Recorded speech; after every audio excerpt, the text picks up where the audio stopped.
As Roman Catholics prepare to welcome a new pope, survivors of clergy sex abuse believe they have a right to be heard.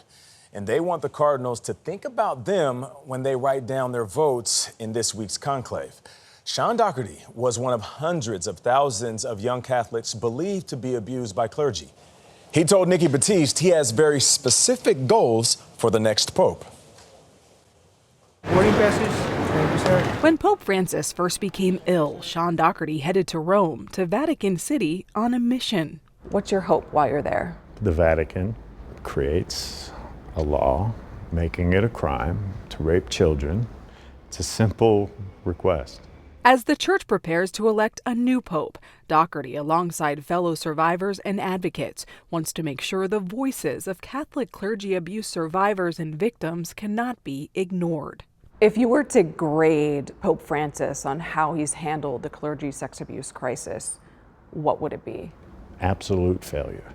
Dougherty is the co-founder and president of SNAP, the largest and oldest advocacy group for those abused by priests and other institutional authorities. Since we met, I've had a lot of friends die, Nikki.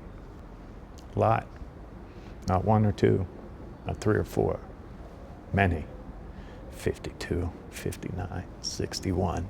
Friends, victims of clergy abuse who took their life. Either died of natural causes, overdose, or suicide. It happens to a ton of us. We were confused. I mean, he's the priest. We first met Dougherty in 2018 as a damning Pennsylvania Attorney General report was released, accusing around 300 priests in his home state of sexually abusing more than 1,000 children. How you doing? Have a seat. Not long after the AG report's release, we set up hidden cameras as Dougherty and fellow survivor Brian Sabo confronted their alleged abuser, former parish priest and teacher George Kaharchik. Is this something that you would have confessed in the confessional?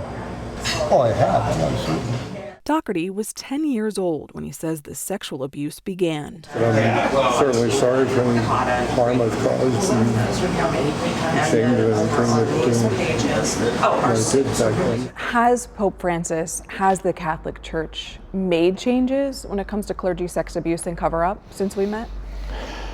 They've made gestures. If you look up, you can see St. Peter's Basilica. That's just a dome to me. In 2019, we were there when Dougherty traveled to Rome for a summit addressing clergy sex abuse led by Francis. During his tenure, Francis created a commission to address abuse and a reporting system. But he did not spell out in church law that sexual abuse of a minor is a crime, which angers survivors like Dougherty. Some people will say a pope can't single-handedly end child sex abuse in the Catholic Church. What would you say to them? I don't think any person's going to end child sex abuse anywhere around the world. He can, and any pope can, make it more difficult for a child rapist to be successful in the church. That they can do immediately. You want to see child sex abuse as a crime under canon law? I absolutely want to see child victim abuse a crime under canon law. Many Catholics in the U.S. still feel Francis did a good job during his more than a decade as the head of the church. Around the time of his death, 80% of U.S. Catholics viewed him favorably. There are many Catholics who think Pope Francis was a breath of fresh air and that this is a really somber time and this is tough to talk about him in this context. What would you say to those Catholics? For a number of years of my childhood, I was pulled out of class to serve a Catholic funeral, and we were molested. Every funeral, mass that I was pulled out of class to serve, I was sexually assaulted.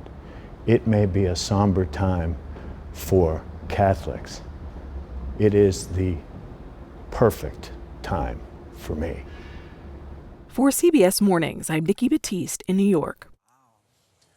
Dougherty's alleged abuser, George Kaharchik, has never been charged with the crime because the statute of limitations ran out. CBS News could not reach Kaharchik for comment. Dougherty will be back in Rome for the conclave that starts tomorrow.